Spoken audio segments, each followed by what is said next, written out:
vous avez l'honneur de me recevoir. C'est plutôt moi qui ai l'honneur de me présenter à vous. Vous représentez le secteur artisanal qui est le quatrième employeur du pays, qui est dynamique, et donc vous représentez quelque chose de très fort dans le tissu économique. Donc si quelqu'un doit être honoré d'être ici, c'est plutôt moi que vous et d'être face à vous. Alors, je suis là pour vous parler du RGPD. Je suppose que la plupart d'entre vous ont déjà entendu parler de ça. L'idée derrière le RGPD, Règlement général sur la protection des données, historiquement, ça a été d'accroître le respect de la vie privée par rapport aux normes européennes et par rapport à ce qui se faisait aux États-Unis et depuis les États-Unis vers l'Europe. Il a fallu 15 ans pour que nos dirigeants finissent par pondre ce règlement. Il est imparfait. C'est le résultat d'un consensus entre tous les États membres de l'Union européenne. Il y a beaucoup de choses qui étaient peu claires en 2018, qui était la date d'entrée en vigueur de ce règlement, qui se sont clarifiées aujourd'hui. Qu'est-ce que ça implique pour vous? Ça implique une couche supplémentaire de réglementation. Alors, contrairement par exemple à un simple commerçant, entre guillemets, les artisans ont des contraintes historiques, juridiques supérieures parce qu'il y a tout le volet capacité technique par rapport à vos métiers, que vous soyez boulanger, etc., etc. Donc, quelque part, vous avez déjà l'habitude de cette couche réglementaire. La deuxième couche réglementaire à laquelle vous êtes habitué, c'est tout simplement le droit du travail. Comme tout employeur, eh bien, il y a un code du travail. Et c'est quoi le code du travail? C'est un certain nombre de règles qui doivent être respectées. Eh bien, la protection des données telle qu'elle est aujourd'hui en place en Europe et donc à Luxembourg, c'est la même logique. C'est qu'il y a une couche supplémentaire à respecter. Là où le schéma, si vous voulez, se complexifie un peu, et c'est ce qu'a expliqué Gilles, c'est qu'il n'y a pas de distinction selon que vous êtes une entreprise de la tech type Google qui va collecter des données pour les monétariser, les revendre sans tenir compte du respect de la vie privée, ou alors si vous avez une entreprise et que vous faites, je ne sais pas, paysagiste, vous n'allez pas traiter beaucoup de données personnelles, en dehors peut-être de celles de vos employés.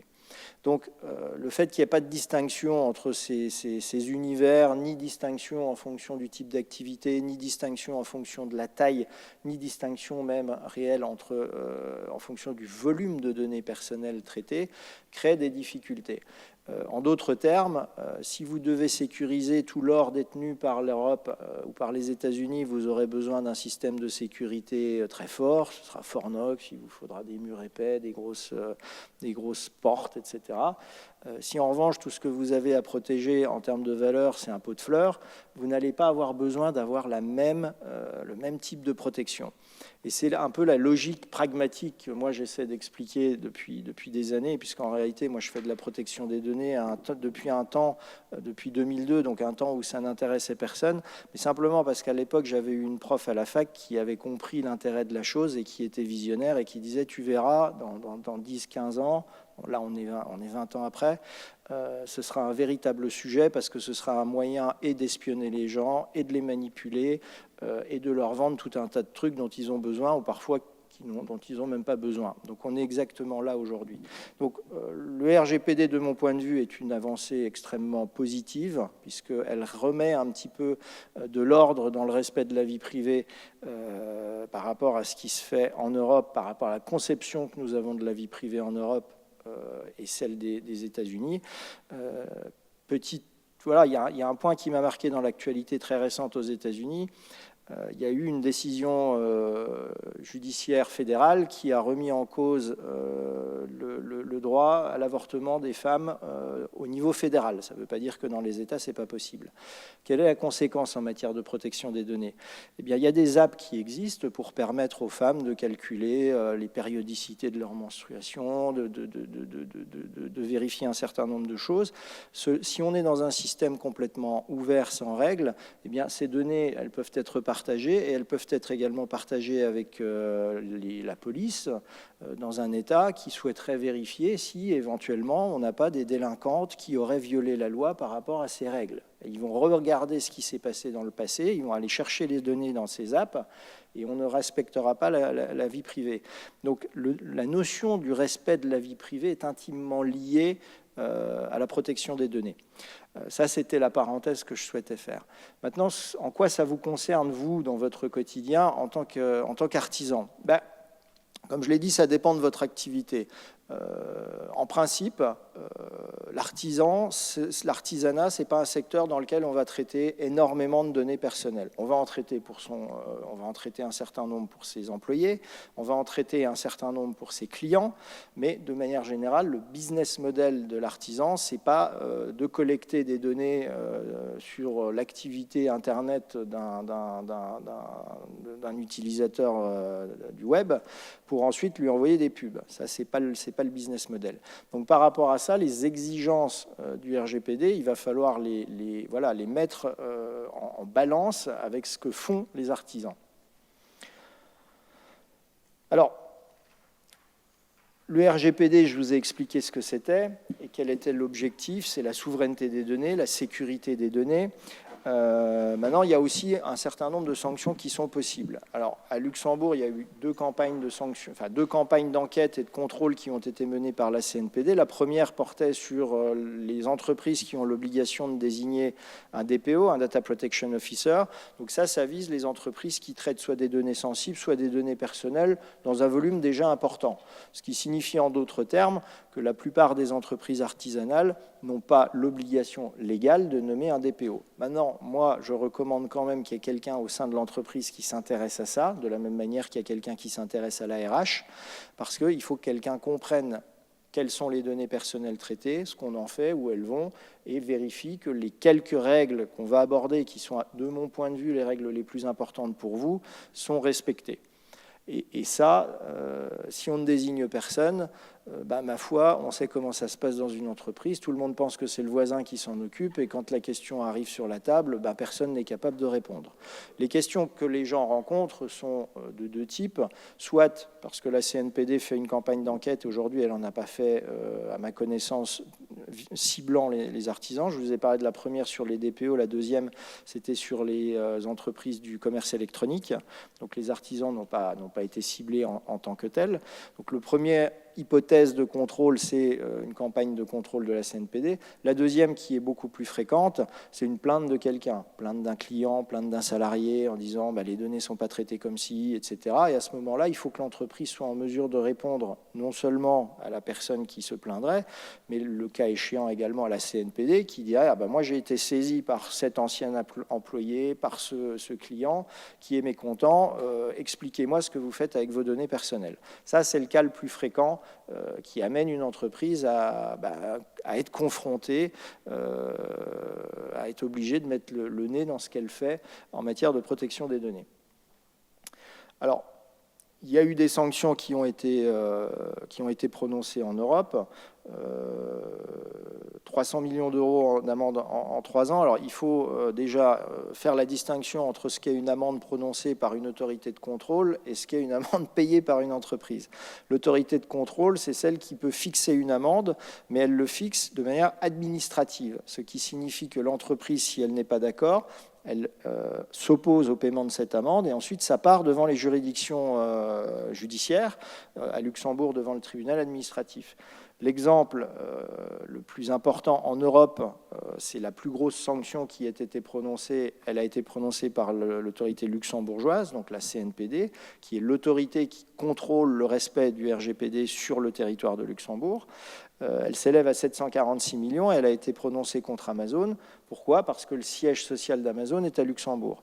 Aujourd'hui, cette sanction est contestée en justice. Donc Amazon dit, nous, on n'a pas violé le RGPD, donc on ne veut pas payer. Et donc maintenant, il y a une phase d'instruction devant le tribunal administratif pendant laquelle chaque partie, donc d'un côté Amazon, de l'autre la CNPD, chaque partie va exposer ses arguments et in fine, le juge décidera si oui ou non il y a eu violation et si violation il y a eu, est-ce que le montant proposé par la CNPD correspond à ce qui doit être effectivement payé. Donc entre ce qu'on lit dans la presse qui est une proposition de sanction et ce qui est effectivement payé, voilà, tant que l'argent, c'est comme pour un artisan, tant que l'argent n'est pas arrivé sur le compte, ça reste quand même d'une certaine manière virtuel. Néanmoins, il y a ces sanctions qui existent. Maintenant, je vous rassure, encore une fois, il n'y a pas eu de campagne ciblée contre l'artisanat, ni à Luxembourg, à ma connaissance, ni dans les autres pays, tout simplement parce que le bon sens fait que les autorités de contrôle savent pertinemment que ce ne sont pas au sein des artisans qu'on va trouver le plus de violations et le plus de n'importe quoi en termes de protection des données. Maintenant, il y a aussi quand même, comme je l'ai dit, le volet RH, le volet droit du travail qui aboutit aussi à poser des questions là-dessus. Il y a eu, petite parenthèse pour ceux d'entre vous qui veulent racheter d'autres entreprises, l'exemple de Marriott. Marriott, c'est une chaîne d'hôtels qui avait été rachetée par un autre groupe hôtelier. Et après le rachat par le nouveau groupe, il y a eu une amende pour des faits antérieurs à l'acquisition. Donc ils ont racheté un groupe d'hôtels et ils ont récupéré la sanction de 20 millions d'euros avec le bébé. Donc ça, c'est dans le cadre d'une analyse. Si vous achetez ou si vous vendez des entreprises, pensez quand même acheter un petit coup d'œil sur le respect de la protection des données, parce que vous pouvez, dans le cas échéant, récupérer les choses négatives du passé. Alors ça peut être en protection des données, ça peut être des vices de construction si vous rachetez des entreprises de construction, etc. Vous récupérez l'ensemble de la corbeille de la mariée.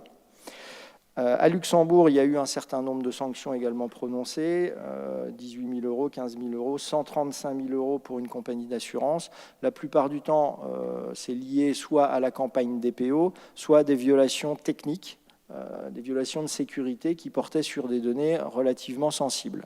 Donc par violation technique, c'est un système informatique insuffisamment sécurisé qui permettait assez facilement de récupérer des données et ensuite de les disséminer. Donc ça, c'est un peu le sujet.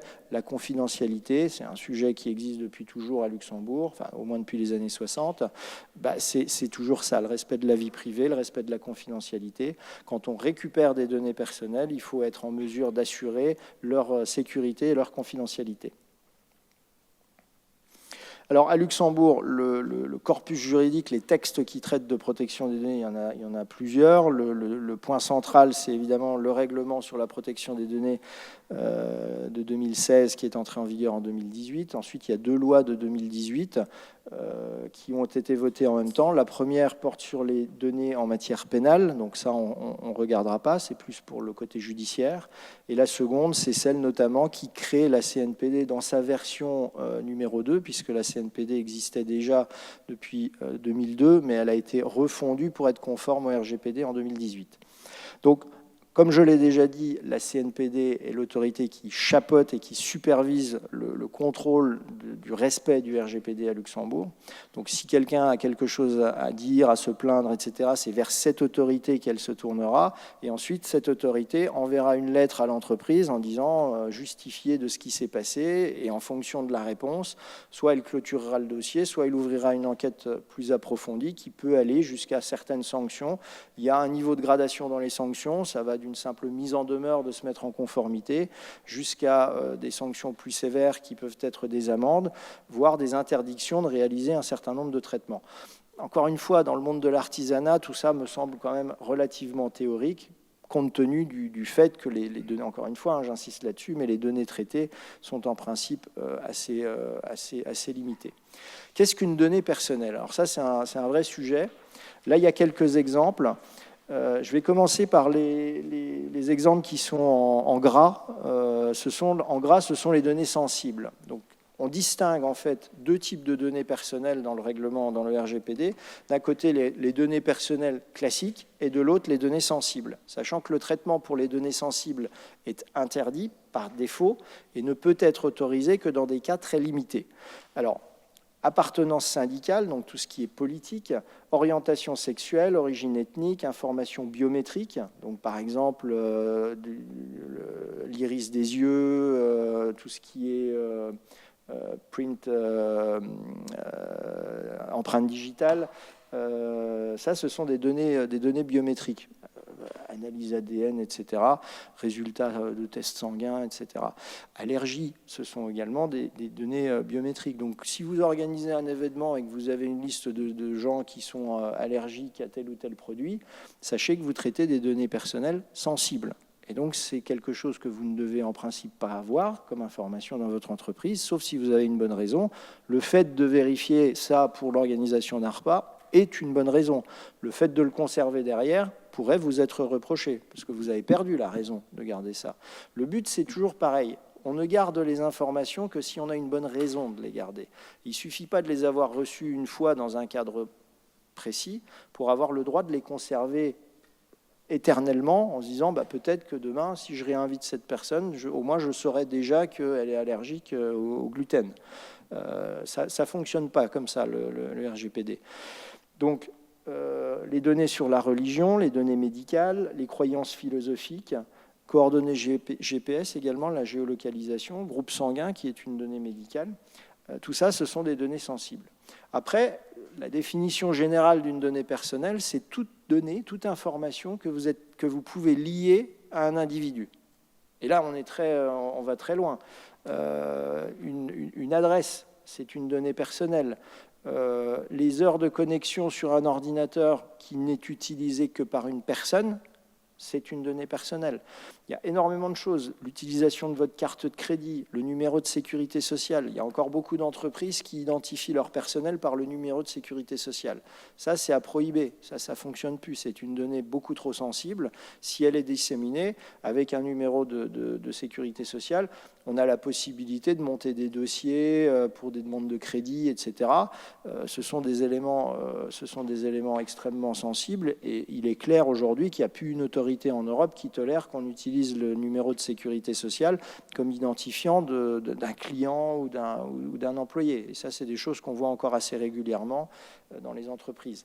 Elles peuvent le conserver, mais uniquement dans le cadre RH pour leurs employés, etc. Donc là, c'est parce qu'elles ont une nécessité légale de la conserver. En dehors de ça, nous, on a vu des clients qui étaient identifiés dans un fichier client par leur numéro de sécu.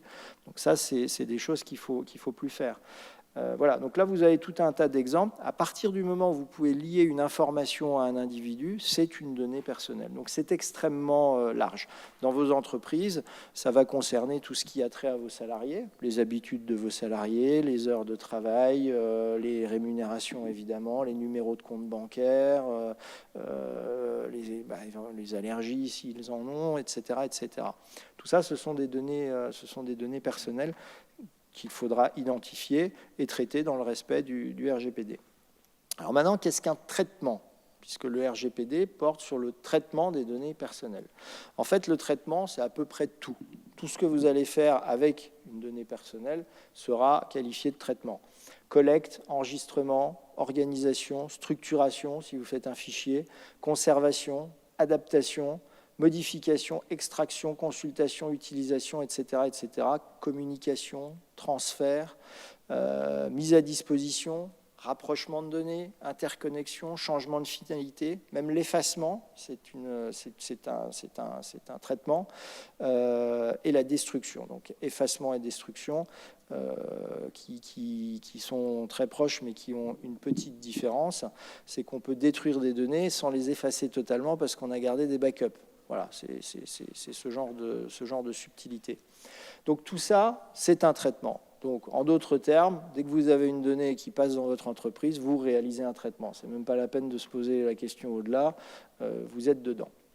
Alors, dans une entreprise, il y a une qualification et un truc qui est très subtil et tellement subtil qu'on est encore aujourd'hui, 4 ans et demi après l'entrée en vigueur du RGPD, pas capable de le définir précisément, c'est le rôle des uns et des autres. Le RGPD, à tort ou à raison, a décidé de distinguer deux catégories de responsables. Il y a le responsable du traitement et il y a le sous-traitant. Alors, dans l'univers de l'artisanat, on sait tous ce qu'est un sous-traitant. Ce n'est pas la même chose en matière de protection des données. Il faut sortir de ce qu'on a l'habitude de qualifier un sous-traitant. Un sous-traitant, c'est quelqu'un avec qui vous collaborez, avec qui vous travaillez. Quelqu'un qui va vous livrer du papier comme quelqu'un qui va transporter vos marchandises. Voilà, ça va être globalement comme ça que vous allez appeler un sous-traitant. En matière de protection, c'est légèrement différent. Le sous-traitant, c'est uniquement celui à qui vous allez confier des données dans le but de faire quelque chose sous votre responsabilité. Oui, madame ? Alors la fiduciaire, à 100%, ce sera votre sous-traitant. Vous lui confiez des données qui concernent vos finances, qui concernent vos salariés, et vous lui demandez de les traiter pour vous. Donc là, clairement, c'est une relation de sous-traitance. Votre système informatique, souvent la société d'informatique sera souvent une société extérieure. Donc dans l'immense majorité des cas, pour vous, ce sera également un sous-traitant. Cette société, elle aura accès à vos données, elle pourra se plugger sur votre serveur, voire même vous aurez vos données chez eux ou dans un cloud, mais c'est eux qui vont gérer tout ça. Donc ils auront accès à tout ça, ce qui signifie quoi? Que l'informaticien de cette entreprise, le salarié informaticien de cette entreprise, il a accès à ces informations. Il a accès à votre fichier client, il a accès au pricing que vous allez faire, il a accès au dossier de vos employés, etc. Donc clairement, le sous-traitant, lui, il a un rôle important dans une entreprise, mais il a également accès à ces données. Donc il faut, comme ce n'est pas la même entreprise, il faut être capable de mettre des garde-fous pour s'assurer que le sous-traitant ne va pas faire n'importe quoi. Alors, par bonheur, le RGPD n'a pas imposé qu'on fasse des audits des sous-traitants, donc on vérifie en amont que tout était OK, parce que là, on ne s'en sortirait pas. Simplement, on va contractualiser le fait que les sous-traitants acceptent de travailler sur nos instructions, vont respecter les obligations qui découlent du RGPD en termes documentaires, en termes juridiques, mais également en termes de sécurité technique, sécurité informatique. Et donc là, le RGPD a défini une liste de points qui doivent apparaître dans un contrat. Alors, c'est les fameuses annexes protection des données. Dans votre métier, ce type d'annexe, a priori, vous devrez en signer avec votre fiduciaire, avec la société qui fait votre informatique. Après, à voir, mais il n'y en aura pas beaucoup. Il y en aura 2, 3, peut-être 4, mais normalement, vous n'avez pas beaucoup de sociétés à qui vous allez confier des données dans le but de les traiter pour vous. C'est quelque chose d'assez rare. La plupart du temps, vous allez être face à des clients, et les clients, vous ne leur confiez pas de données, et eux, ils ne vous confient pas de données ou peu de données. En tout cas, ils ne vous demandent pas de les traiter pour ça. Ils vont avoir des informations, vous allez collecter des informations sur vos clients, mais dans le but de réaliser vos prestations de services, d'artisanat. Je prenais l'exemple d'un paysagiste. Bon, le paysagiste, on va lui donner des plans d'un jardin, et puis il va devoir travailler sur ces plans. Donc les plans d'un jardin, ce sont des données personnelles. Maintenant, ce sont des données, qu'est-ce qui se passe si elles sont disséminées, etc.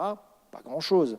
Donc, la relation, si vous voulez, vis-à-vis de vos clients sera dans l'immense majorité. Je suis obligé de parler de manière générale, hein, je ne peux pas être dans le détail pour chacun d'entre vous, mais de manière générale, dans l'immense majorité, vous aurez une relation de responsable du traitement à responsable du traitement. C'est-à-dire que vous devrez simplement mettre une petite clause dans vos contrats qui fait 5 lignes et qui dit, grosso modo, chacun s'engage à respecter le RGPD et ce qui va autour. Voilà, on est tous les deux responsables du traitement et on s'engage à respecter le RGPD. C'est tout.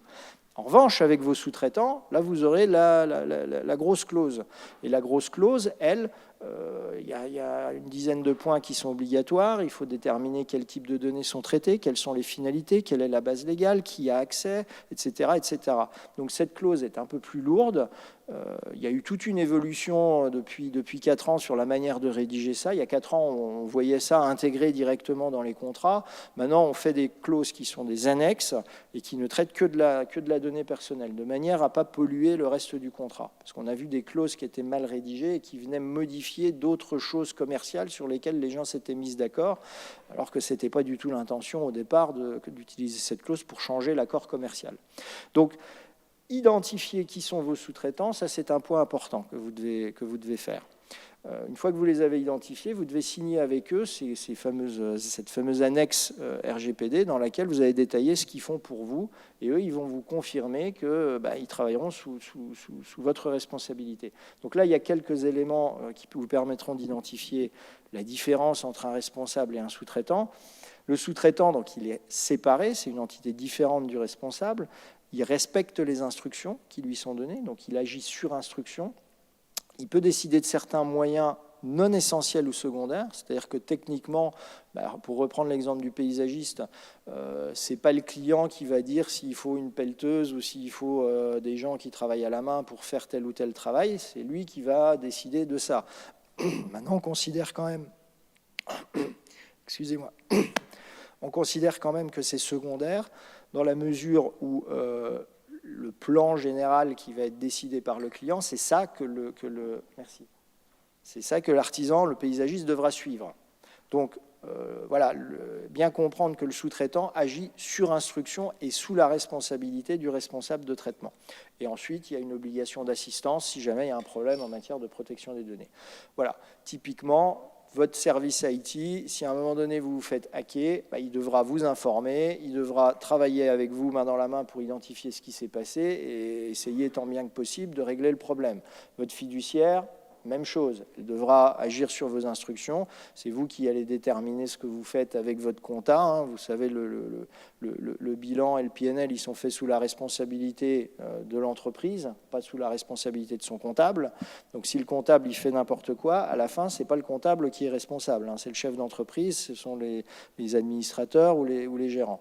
Donc néanmoins, s'il y a un problème de ce type en matière de protection des données, j'entends, eh bien, il faudra collaborer. Et ça, c'est un point qui est contractualisé, qui est rendu obligatoire par le RGPD. Alors, là, ce slide est théorique, mais bon, ce sont les grands principes de la protection des données. Licéité, loyauté et transparence. Vous devez traiter des données de manière légale et de manière transparente. Vous ne pouvez pas faire croire aux gens que vous allez faire quelque chose avec leurs données et ensuite faire autre chose. Donc, vous ne pouvez pas télécharger... Et pourtant on le fait tous, vous ne pouvez pas télécharger une app, par exemple, pour vous permettre Google Maps, par exemple, pour vous permettre d'aller d'un point A à un point B, pour ensuite découvrir que cette app a été utilisée pour faire des statistiques sur le nombre de kilomètres que vous faites à pied, le nombre de kilomètres que vous faites en voiture, vendre ça à des assureurs, vendre ça à des vendeurs de voitures, etc., etc. Au départ, vous avez téléchargé cette app pour vous aider à trouver votre chemin, pas pour le reste. Et ça, c'est un véritable problème dans la conception, si vous voulez, business entre l'Europe et les États-Unis. Les États-Unis disent moi, je lui rends le service de lui permettre gratuitement de trouver son chemin, mais en échange, je récupère les informations et je les vends à mon profit. Ça, c'est la conception américaine. La limite qui existe aujourd'hui en Europe par rapport à cette conception, c'est de dire, attention, la vie privée. Donc, les chemins qui sont faits, les endroits où les gens ont l'habitude d'aller, etc., c'est de la vie privée. Donc, tu ne peux pas les récupérer et les vendre au simple motif que tu as fourni un service gratuit. Donc ce n'est pas du tout un jugement de valeur de ma part sur ce qui est bien ou ce qui n'est pas bien, est-ce que les États-Unis font bien ou est-ce qu'ils ne font pas bien. Ce sont vraiment des conceptions philosophiques différentes de ce qu'est le business et de ce qu'est la vie privée. Donc, limitation des finalités. Comme je viens de le dire, vous faites un traitement pour une fin déterminée. Vous ne pouvez pas, parce que ça vous arrange, demain reprendre les mêmes données et les utiliser pour faire autre chose. Le paysagiste, il a fait le plan d'un jardin pour un de ses clients en 2022. Il ne peut pas réutiliser les mêmes plans en 2023 pour, je ne sais pas, discuter avec un agent immobilier et lui permettre de donner les plans de la maison si le propriétaire ne veut pas les donner. Voilà, typiquement, ce serait un détournement de finalité. Il a les plans, mais on ne lui a pas demandé de les filer à un agent immobilier pour ensuite essayer de pousser à une vente. Minimisation des données, vous collectez ce dont vous avez besoin, pas plus. Vous n'essayez pas de récupérer le maximum d'informations en vous disant peut-être que ça servira demain. Ça a été le cas pendant longtemps, maintenant on est revenu là-dessus. Exactitude des données, donc autant que faire se peut, avoir des données qui sont correctes. Limitation de conservation des données. Donc, le RGPD dit que vous ne pouvez pas conserver les données éternellement. En matière comptable, vous avez une obligation minimum de 10 ans. Vous devez conserver 10 ans les pièces justificatives pour que, pendant cette période, l'administration fiscale puisse contrôler ce que vous avez fait. Donc, vous allez devoir conserver vos factures, vous allez devoir conserver vos contrats, etc., etc. Au-delà de cette période, vous pouvez les détruire. Personne ne pourra vous le reprocher. Et en matière de protection des données, l'idée, c'est que quand vous avez plus une vraie raison légale de conserver les données, ce n'est pas que vous pouvez les détruire, c'est que vous devez les détruire. Maintenant, en de manière générale, c'est un sujet éminemment complexe. Les entreprises les plus avancées sur le thématique sont seulement en train de travailler là-dessus pour une raison simple. Les logiciels qui existent ne permettent de faire le tri entre les différents types de données et les différentes durées de conservation qui sont liées que depuis 1 ou 2 ans, pas plus. Donc tous les logiciels un peu plus anciens ne permettent simplement pas de faire ce tri. Les autorités de contrôle en ont parfaitement connaissance. Donc à ma connaissance, pour le moment, il y a très peu de sujets autour de la durée de conservation des données.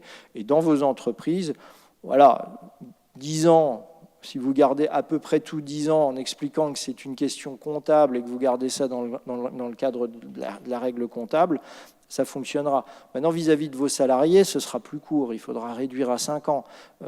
Si vous avez, par exemple, des CV dans le cadre d'un recrutement, vous ne devrez pas non plus les conserver 10 ans. Ceux-là, en principe, vous devez les effacer au bout de 12 mois. L'idée étant toujours, il faut que je sois capable de justifier pourquoi je les conserve un peu plus longtemps. Vous, en tant qu'artisan, vous êtes responsable du traitement. Donc, vous allez être responsable du traitement. Il peut arriver que vous soyez le sous-traitant de quelqu'un d'autre.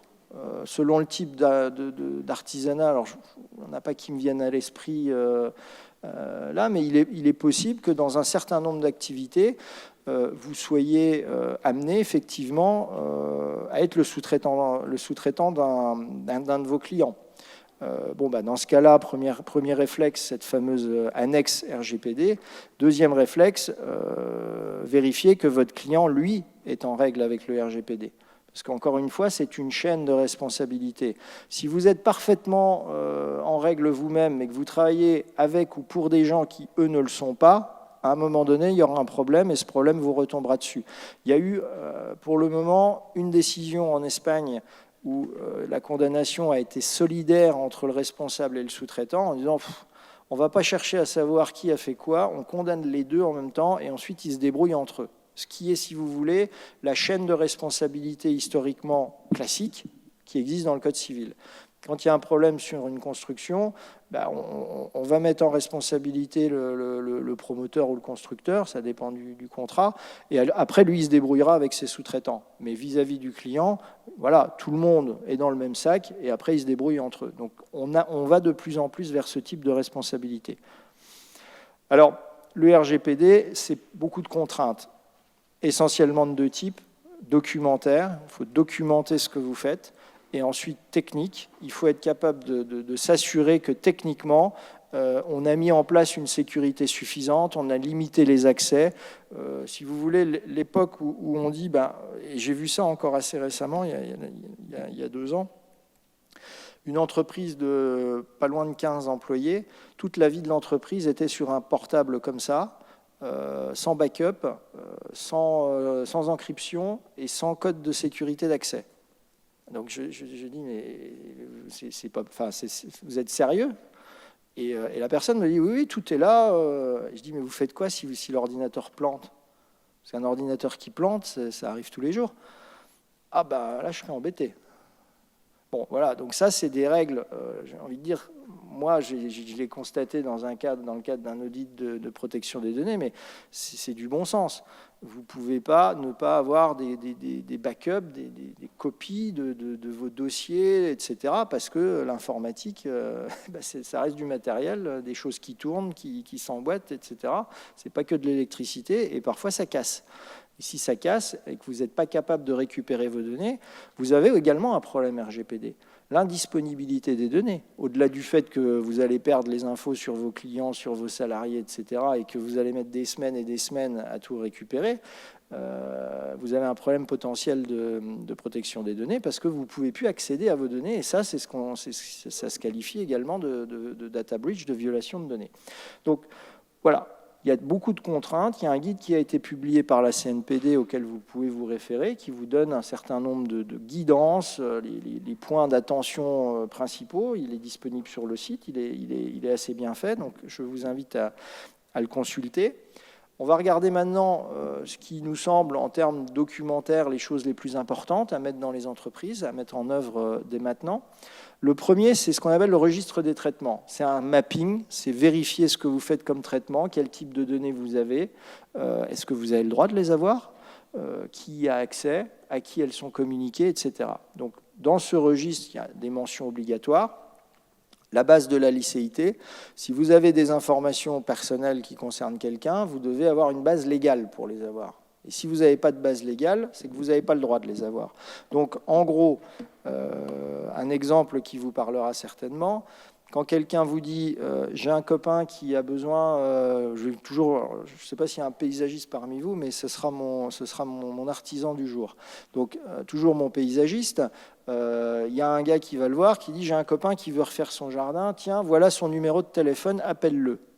Bon, eh ben, le paysagiste téléphone ou envoie un SMS, et il s'avère que le gars n'était pas au courant, voilà, et il dit attendez, comment vous avez eu mon numéro ? Et il se plaint à la CNPD. Et la CNPD va voir le paysagiste en disant « Mais comment vous avez eu ce numéro ?» Et donc le paysagiste va dire c'est monsieur Tartampion qui m'a dit qu'il avait un copain qui machin. Donc je l'ai récupéré d'un tiers, mais je ne l'ai pas récupéré de la personne concernée. Vous avez déjà un problème. Parce qu'en réalité, vous ne pouvez pas justifier pourquoi vous avez ce numéro de téléphone, puisque ce n'est pas la personne qui vous l'a donné, et que vous n'avez pas le moyen de vérifier qu'effectivement c'est un copain et qu'il était d'accord. Et ça, croyez-moi, même si ça peut vous surprendre, on a parfois des courriers, on a des clients qui viennent nous voir en disant « j'ai reçu ça, on a appelé le gars parce qu'on nous avait dit de l'appeler, et puis finalement, il n'est pas content ». Donc, c'est des sujets extrêmement mineurs. Je veux dire, il ne se passera rien, mais ça prend un peu de temps, il faut répondre, et c'est pénible. Donc, dans les cas-là, ayez toujours le réflexe « non, donne-lui mes coordonnées et dites-lui de m'appeler ». Alors, c'est moins proactif, je comprends bien que c'est plus facile d'appeler quelqu'un que d'attendre qu'il nous appelle, mais néanmoins, de ce point de vue-là, c'est un peu plus sûr. Ou alors envoyer un mail en disant la possibilité de se désinscrire. Vous mettez en dessous, si vous ne voulez pas recevoir d'email, vous nous répondez fin des emails. C'est déjà un peu moins intrusif que le coup de téléphone. Mais on est déjà dans cette problématique, si vous voulez, de qu'est-ce qu'on fait avec nos données, d'où elles viennent et quelle est la base de licéité qu'on a. Est-ce que j'ai le droit ? Alors, les bases de licéité qui existent, c'est un contrat. Si vous avez un contrat avec quelqu'un, vous avez le droit de traiter ces données. Un contrat ou un pré-contrat, donc une relation de prospect. Si quelqu'un vient vous voir en disant « faites-moi un devis », vous n'avez pas encore signé de contrat, mais vous êtes dans la relation pré-contractuelle, donc ça rentre dans la base légale. Il y a aussi celle que vous allez rencontrer, vous, en pratique, c'est l'obligation légale. La loi vous impose d'avoir ces données. Pour vos salariés, la loi vous impose de connaître le sexe, le statut marital, pour le calcul des impôts, etc., etc. Donc vous allez collecter un certain nombre de données, les numéros de compte bancaire, pour faire les règlements, etc., parce que la loi vous l'impose. C'est une deuxième base légale. Troisième base légale, un petit peu plus délicate à manipuler, mais que vous pourriez rencontrer, c'est l'intérêt légitime. L'intérêt légitime, ça va être, par exemple, si vous avez un site Internet, il est de votre intérêt légitime de collecter les données IP dites standards, les données IP de navigation, parce que sinon, le site ne fonctionnera pas. Vous n'avez pas besoin d'un contrat et vous n'avez pas d'obligation légale. Donc votre intérêt légitime à collecter ces cookies dits techniques, suffira pour être la base légale. Donc dans le registre des traitements, vous allez devoir indiquer la base de licéité, les coordonnées du responsable du traitement, donc de votre entreprise, du DPE si vous en avez nommé un, mais en principe vous n'aurez pas à le faire, la finalité du traitement, pourquoi vous le faites ? Parce que je veux rendre un contrat, dans le cadre de l'exécution d'une prestation de service, ou alors parce que je suis l'employeur de la personne, etc., etc. Catégorie de données et personnes concernées, les employés, c'est des données sur justement toutes les données nécessaires à la RH ou à l'exécution du contrat. Les destinataires, est-ce qu'il y a des transferts hors Union européenne, durée de conservation et mesures de sécurité technique et organisationnelle. Ce registre vous permet de faire un état des lieux de ce que vous faites. Normalement, dans l'artisanat, vous aurez un petit 7, 8, 9, peut-être 10 traitements grand maximum. Si quelqu'un vient vous voir en vous disant tu as 63 traitements dans ton entreprise artisanale, c'est qu'il va beaucoup trop loin dans le détail. On n'est pas obligé, c'est ce qu'on appelle la granularité. Il ne faut pas aller trop loin non plus, parce que sinon, on se retrouve avec des registres qui font 300 pages. Ça a été fait en 2018. On est revenu là-dessus. Aujourd'hui, une grosse banque de la place, elle aura 130, 140 traitements. Donc, un artisan, voilà, il en aura 7, 8, 9, grand maximum. Donc, il faut faire cet exercice pour identifier ce qu'on fait. Donc là, il y a quelques exemples, vous pourrez lire ça plus tard, le traitement lié aux ressources humaines, aux clients, aux fournisseurs, à la comptabilité, donc ça, vous pourrez regarder ultérieurement. Une autre obligation dans un certain nombre de cas, et ça va dépendre de votre activité, c'est les analyses d'impact. Alors, les analyses d'impact, c'est quoi? C'est une réflexion sur les conséquences d'une violation de données sur le type de données que vous traitez. En principe, pour un artisan, il n'y aura pas d'obligation légale de le faire, sauf si vous faites de la surveillance de votre personnel, si vous faites de la géolocalisation, si vous avez des caméras de surveillance sur un site, etc. Dans ces cas-là, vous devez faire des analyses d'impact parce que c'est de la surveillance permanente. Il y a des hypothèses dans lesquelles ces analyses d'impact sont obligatoires, que je viens de vous citer. Ou si vous faites, enfin, voilà, dans l'artisanat, ce sera pour ça.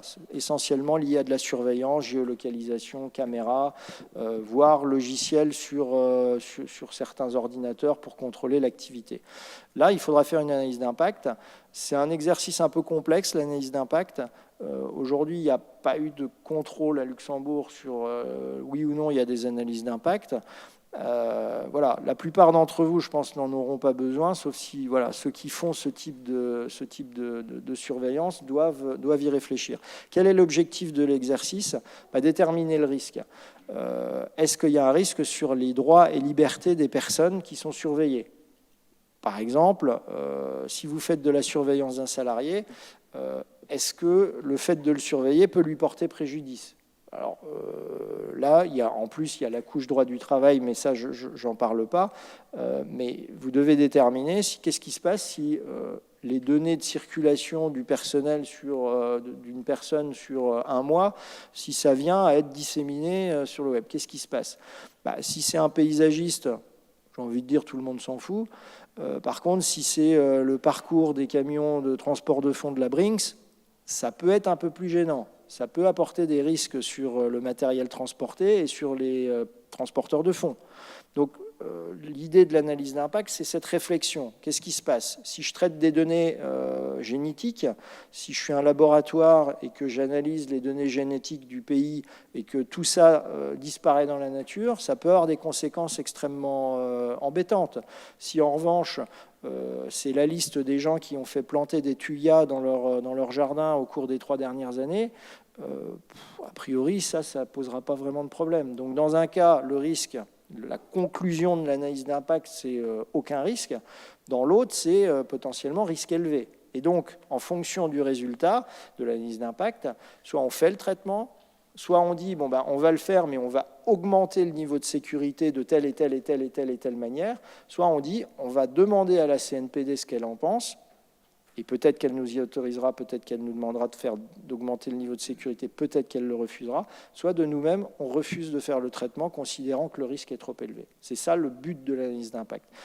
Pour les artisans, voilà, à part la surveillance du personnel, normalement, vous n'avez pas trop à le faire. Formalisation des relations avec les contreparties, j'en ai déjà parlé, c'est les fameux contrats que l'annexe responsable du traitement sous-traitant, donc vous pourrez également lire ça. Le cas échéant, dans ce document, vous pouvez aller plus loin que ce qui est dans la loi et vous pouvez prévoir des éléments complémentaires, des informations spécifiques, etc. Normalement, ça ne vous concerne pas. Vous, votre objectif, c'est d'avoir un modèle le plus standardisé possible que vous utiliserez tout le temps. Ça, c'est clair. Avec vos clients et avoir des notices d'information de la même manière que vous pourrez fournir à vos clients et que vous pourrez fournir également à votre personnel. Le point important, c'est l'information des personnes concernées. Vous devez informer les gens, vous devez informer votre personnel, vous devez informer vos clients de ce que vous faites avec les données. Donc là, il y a une liste de choses qu'il faut prévoir et vous devez trouver un moyen de les informer. Le moyen de les informer, ça peut être par des petites affiches. On voit ça encore dans les parkings, par exemple. Il y a pas mal de parkings à Luxembourg qui, maintenant, prennent les plaques d'immatriculation. On n'a plus un ticket qu'on prend et qu'on paye. Ça enregistre la plaque d'immatriculation. Vous allez à la borne, vous tapez votre plaque, vous payez, et quand vous sortez, ça identifie votre plaque. Donc, vous n'avez plus de petits tickets.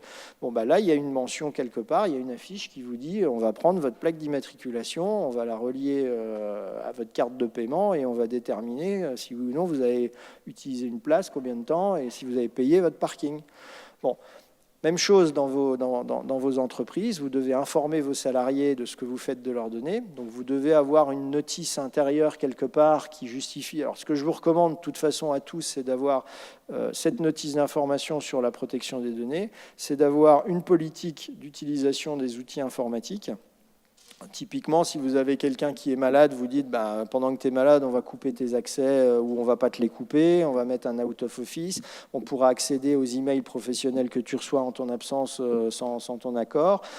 Toi, tu t'engages à pas faire n'importe quoi avec tes outils informatiques, etc., etc., etc. Donc cette politique de gestion des outils informatiques, c'est pas lié pour le coup à la protection des données, c'est plus lié à une sécurité en matière de droit du travail qui vous évite par la suite d'avoir tout un tas de discussions sur est-ce que j'avais le droit d'avoir un usage privé ou pas de mon téléphone, de mon ordinateur, est-ce que je pouvais surfer sur ce que je voulais, est-ce que je pouvais passer mon temps à être sur des sites de commerce ou à regarder des vidéos. Bon, voilà, vous avez votre politique de gestion des outils informatiques, vous n'avez plus ce problème. Donc ça, c'est autre chose. Mais vous devez informer les gens. Vos clients également. Alors, un bon moyen simple et facile d'informer les gens, c'est d'avoir un site Internet. Ceux d'entre vous qui ont un site Internet, on leur recommande d'avoir une politique de confidentialité, une politique de cookies, on en parlera après, mais dans la politique de confidentialité, vous allez expliquer ce que vous faites, non pas uniquement sur le site Internet, mais de manière générale, l'entreprise va collecter des données pour tel et tel motif, et voilà ce qu'elle en fera. Comme ça, vous allez évacuer ça dans un seul document qui sera à la libre disposition des clients, et vous n'aurez pas à leur remettre à chaque fois un papier ou un truc en disant voilà comment on va utiliser tes données. Ça, c'est la solution la plus pragmatique.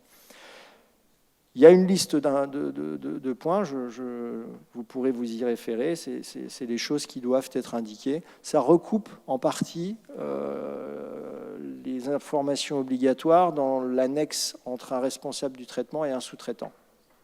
Mais ça, c'est juste l'information. Alors, vous devez également avoir une procédure écrite dans un monde idéal, mais j'ai envie de dire, bon, si vous ne l'avez pas écrite, c'est pas un drame, mais vous devez savoir quoi faire si quelqu'un, toutes les personnes concernées, tous les data subjects, comme on dit, ont le droit de vous contacter pour demander des informations, pour demander un droit d'accès. Donc, ils vont vous demander quelles sont les informations que vous avez sur eux. Rectification, vous avez la mauvaise adresse, je veux que vous changiez. Effacement. Alors, soyez vigilants avec le droit à l'effacement. La plupart du temps, quand on vous demande d'effacer les données, vous n'avez pas le droit de les effacer parce que vous avez l'obligation de les conserver pour des raisons comptables, pour des raisons AML, etc. etc. Moi, j'ai vu il y a quelques années un banquier me demander, mais j'ai un client qui m'a dit « Je veux effacer toute trace de mon passage dans ta banque pendant les 10 dernières années. » Et il me dit « Qu'est-ce que je peux faire ?» Et c'était vraiment au début. Et je lui dis, c'est pas compliqué. Si vous effacez tout, vous risquez potentiellement d'aller en tôle, parce que vous avez des obligations légales en matière d'identification qui préexistaient, vous avez des obligations comptables, vous avez tout un tas d'obligations. Donc il ne faut pas se tromper, le droit à l'effacement, il existe, sauf s'il y a une autre règle qui vous impose de conserver les données. Donc il faut toujours être très vigilant avec le droit à l'effacement. En plus, si vous effacez des données commerciales, potentiellement, vous allez effacer des éléments de preuve que vous pourriez avoir pour justifier que vous avez bien fait votre travail. Donc, le droit à l'effacement, il faut réfléchir à 2 fois. C'est un droit, mais il faut réfléchir à 2 fois avant d'accepter. De la même manière, le droit d'accès, la mode des derniers temps, c'est quelqu'un qui vous dit « Je veux une copie de tous les documents qui contiennent une information reliée à moi. » Donc, avec mon nom, je veux une copie de tout. Et ça, on l'a vu souvent. Vous imaginez le travail que ça peut représenter ? Un client depuis 20 ans, je veux une copie de tout. Ce n'est pas ça le RGPD. Et on a eu une confirmation, parce qu'on a eu un petit sujet avec la CNPD qui demandait à une banque de fournir toutes les informations de ce type, et on a écrit un courrier circonstancié pour dire non, on ne les donnera pas parce qu'on n'a pas à les donner. Et finalement, la CNPD s'est ralliée à notre position. Donc si vous avez une demande d'accès, vous devez expliquer j'ai tel type de données, j'ai ton nom, j'ai le plan de ta maison, j'ai telle et telle information pour tel motif. Et puis basta, vous n'avez pas à donner une copie de tout, ce qui mobiliserait votre temps, ce qui vous coûterait de l'argent, etc. Donc ça, pareil, le droit d'accès, il faut le manier avec discernement. Droit à la limitation du traitement, donc le traitement peut être réalisé mais uniquement pour les fins qui étaient prévues. Portabilité des données, c'est-à-dire possibilité de les envoyer auprès d'un autre prestataire de service. Et droit d'opposition, c'est-à-dire de mettre un terme à un traitement. Donc ces droits existent. Si quelqu'un vous contacte pour les exercer, vous devez être capable de répondre. Donc vous deviez avoir réfléchi. Premièrement, il faut qu'il y ait quelqu'un dans l'entreprise qui soit responsable de ça. Et on revient à ce que je vous disais en introduction. Essayez de désigner au sein de votre entreprise quelqu'un qui sera formé à ça et qui sera capable de réagir correctement sans bloquer l'entreprise et sans paniquer le jour où il y a des demandes autour de la protection des données. Alors, les violations de données, ça aussi c'est un sujet. Qu'est-ce qu'une violation de données ? C'est beaucoup de choses, c'est beaucoup plus large que simplement l'hypothèse où votre votre serveur informatique a été hacké. C'est une destruction de données, c'est une perte. Perte, ça ne veut pas dire destruction, c'est-à-dire j'ai paumé les données. J'ai mis des trucs sur une clé USB, j'ai paumé la clé USB. Et croyez-moi, c'est des choses qu'on voit fréquemment. Inaccessibilité, mon serveur est down pendant une semaine, est-ce que ça a des conséquences ? La plupart du temps, chez les artisans, ça n'en aurait pas. Au sein, par exemple, d'un hôpital, en plein milieu d'une opération, tout l'informatique s'arrête, on n'est plus capable de savoir le groupe sanguin du type qu'on va opérer dans 10 minutes, ça peut poser des problèmes majeurs. Donc l'inaccessibilité, c'est également une violation de données. Altération des données, il y a quelqu'un qui a changé quelque chose. Divulgation non autorisée, vous avez, et là c'est l'hypothèse ultra classique, vous avez envoyé un mail au mauvais destinataire. La plupart du temps, il n'y aura pas beaucoup de conséquences dans vos métiers, encore une fois, parce qu'en principe, vous ne traitez pas des données très sensibles. Mais imaginez que vous envoyez des données très sensibles, des données médicales, le résultat d'analyse médicale, enfin des choses comme ça, beaucoup plus intrusives dans la vie des gens, et vous les envoyez par email au mauvais destinataire, ça peut arriver. On a eu à traiter un cas un peu similaire à celui que je donnais tout à l'heure, c'est-à-dire qu'une entreprise a reçu des coordonnées de gens qui apparemment cherchaient un prestataire de service capable de faire quelque chose. Donc cette personne a pris les coordonnées email, a balancé un email commercial en disant bah, vous voulez ça, bah, nous on peut le faire. Voilà. Et là, boum, il y en a 4 ou 5 qui sont tombés dessus en disant mais d'où en plus ils avaient fait l'erreur de mettre tout le monde en copie, pas copie cachée. Donc il y avait toutes les adresses email. Et dans le lot, il y avait un ministre. Bon, pas de bol. Donc évidemment, il a fallu justifier, etc. Mais c'est l'hypothèse. Voilà, le commerçant en question pensait bien faire, pensait que l'information de départ était fiable, mais en réalité, pas du tout. Et il s'est retrouvé à devoir se justifier de comment il avait eu les données, est-ce qu'il les avait volées, est-ce que machin, est-ce que truc, alors que ce n'était pas le cas. Donc voilà, toujours avoir dans le cas, et ça a été traité comme une violation de données, c'est-à-dire qu'il y a eu une divulgation d'informations confidentielles à des tiers, toutes les adresses e-mail des gens étaient visibles, alors que c'était pas l'intention. Donc il y a eu un cumul de petites erreurs qui, mises bout à bout les unes aux autres, a créé un peu un pataquès. Donc voilà, gardez les données, les adresses e-mail de manière confidentielle et faites attention à ça. Alors, quand il y a une violation de données, vous devez analyser les conséquences. Si vous estimez qu'il n'y a pas de risque parce que ce sont des données tout à fait standards qui n'ont pas de conséquences à être divulguées, vous pouvez considérer qu'il n'y a pas de risque. Et à ce moment-là, vous devez le mettre dans le registre de vos violations de données, document que vous devez avoir préalablement préparé. Et quand c'est des risques qui sont importants, vous pourrez être amené à consulter et informer la CNPD. Donc vous avez 72 heures pour leur dire j'ai eu un problème, j'ai donné toutes les données médicales de 150 000 luxembourgeois, je les ai données par erreur à un autre labo médical. Ou alors, dans les cas les plus sévères, vous allez devoir informer les personnes concernées. Donc non seulement vous allez dire à la CNIL que vous avez fait une erreur, mais en plus vous allez contacter un par un les gens qui sont susceptibles d'être impactés par cette violation de données. Si votre banque se fait hacker, soit en fonction de son évaluation du risque, elle ne dira rien, mais normalement elle sera au minimum dans l'obligation d'informer la CNIL, et probablement elle devra également informer individuellement ses clients pour leur dire attention, votre numéro de carte de crédit, on nous l'a piqué, donc voilà ce qu'on va faire Donc soyez prudents, mais voilà ce qui va se passer. Ça, c'est l'information personnelle. Donc la gestion des violations de données, c'est également un truc qu'il faut avoir à l'esprit. Il y a des procédures qui peuvent exister. Ce registre, si vous êtes contrôlé, c'est le premier truc que la CNPD demandera, parce qu'une entreprise qui a un beau registre complètement vierge, ça n'existe pas, parce qu'il y a toujours des emails qui sont envoyés aux mauvais destinataires, etc. Il faut les mettre dedans. Ce n'est pas grave la plupart du temps, dans vos entreprises c'est rien, mais ça justifie que vous avez une pleine compréhension de la protection des données et que vous faites ce que vous avez à faire au quotidien. Donc c'est un bon élément pour rassurer, si vous avez un jour un contrôle, d'avoir un registre de traitement des données qui est rempli, qui est suivi, etc. Donc ça, je vous ai expliqué. Les sites Internet maintenant. Alors, les sites Internet, c'est un sujet parce que c'est une vitrine sur l'extérieur, donc vos clients y ont accès, mais également vos concurrents. Et on voit souvent des plaintes qui sont déposées non pas par des personnes concernées, mais par des concurrents en disant « Oh, attention, cette entreprise a un site Internet qui ne respecte pas la vie privée, qui ne respecte pas les règles obligatoires en matière de cookies, par exemple. » Donc, votre site Internet...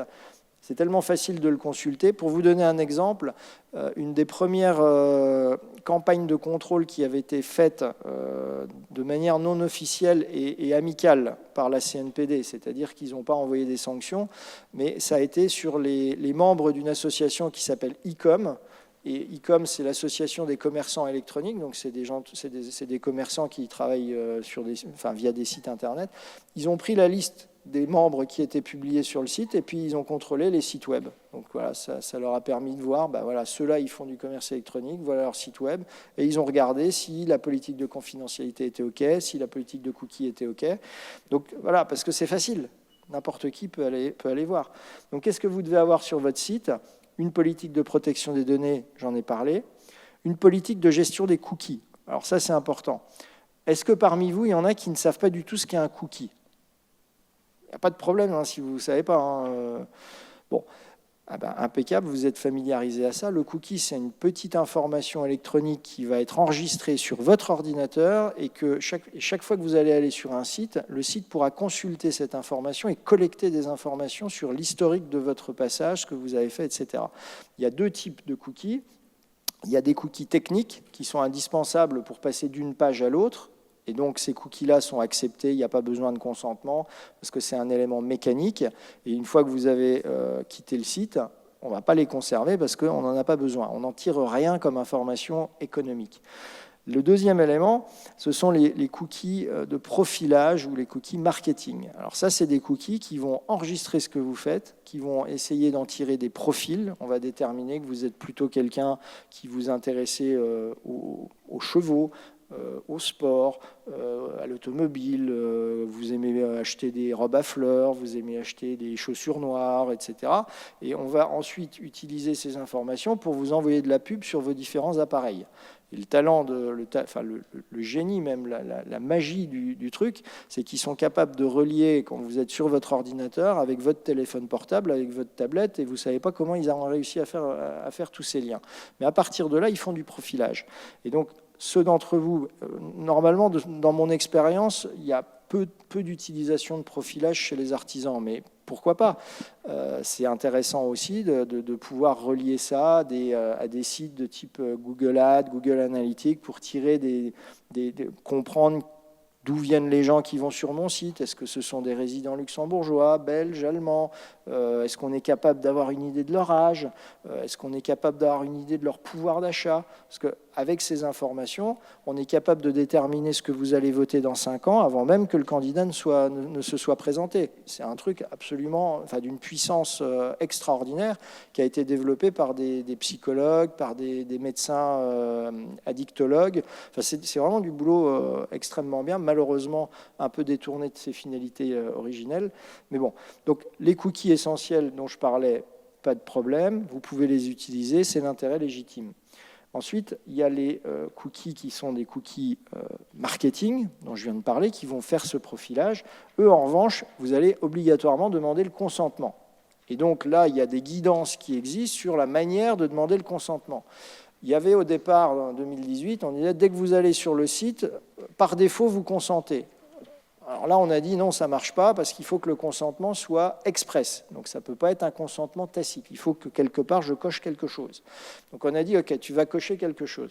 Là, il y a quelques exemples, vous verrez, de ce qui n'est pas accepté, les dark patterns. Donc typiquement, en vert, oui, je suis d'accord, et en rouge, petit, non, non, je ne suis pas d'accord. Ce serait mal d'appuyer là-dessus. Donc c'est déjà une manière d'essayer d'amener les gens à prendre une décision qui n'aura pas vraiment prise, ou en tout cas pas aussi librement. Donc il y a des choses qui sont acceptées, il y a des choses qui ne sont pas acceptées. Le standard aujourd'hui, c'est de dire j'accepte tout, je refuse tout, ou alors je sélectionne, etc. Et quand on dit je refuse tout, ça veut dire je refuse tout ce qui n'est pas cookie technique. Tout le reste, j'en veux pas. Ça, c'est le standard actuel. Si vous avez ça sur vos sites, vous n'avez pas de problème. L'idée étant, n'oubliez pas, si vous avez ce type de cookies, si vous avez ce type d'usage, de demander le consentement.